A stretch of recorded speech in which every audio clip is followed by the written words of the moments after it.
5:48. Time now for business news, and we head over to Richard Southern now over in the 680 newsroom, who's joining us this morning. Good morning, Richard. Hey, Tammy, good morning. Have you guys talked about this big Wonderland news? Not yet. So not only is there a new ride coming, but also I can go to Wonderland in the middle of winter. In the middle of winter, right? And soon you'll be able to stay overnight because Wonderland's planning to build a hotel in 2020. But Tammy, would you go on this? This is the big news of the morning.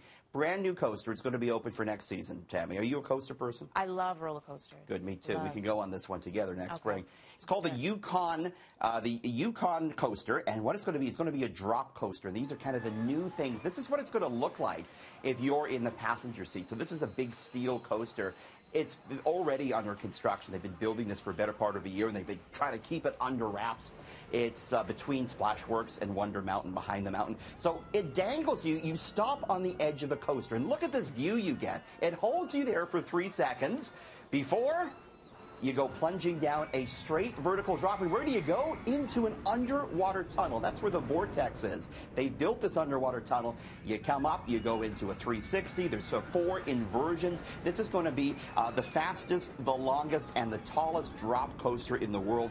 Wonderland wouldn't tell me how much it costs, but they did say it's significantly more than the $28 million that they paid for the Leviathan, the last new coaster they had when it was open. Now, in addition to this, they're going to open what they call Winterfest. So the park's going to be open through the Christmas season, both before, during, and after Christmas. Some of the rides will be open, but basically you'll be able to skate on the water in front of Wonder Mountain. They're going to have thousands of lights. It could, and I've taken a look at some of the video, and we're going to have that for you later in the show, but it looks like it could rival what we see in the Distillery District. It kind of looks like that Christmas market sort of feel. And then, yes, a hotel planned for 2020 within the park.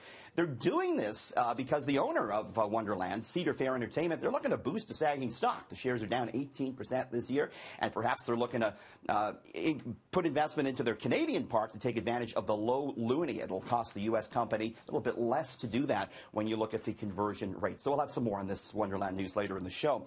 Meantime, it is quite the ominous sign as regards the Canadian economy. Google searches for payday loans vastly outstripped searches for mortgages last year, according to new data. Not a good sign. Of course, it comes amid a bit of a slump in the housing market, and it comes as interest rates are going up, pinching Canadians financially, maybe forcing some to go to payday loans. Girl Scouts are debuting a new cookie, and sign of the times. It's a gluten-free cookie. There it is there. It's the caramel chocolate chip cookie, said to be rich caramel, semi-sweet chocolate with a hint of sea salt. Going to be 2 gluten-free offerings coming from that group. It'll be out in 2019. Availability will vary across the country.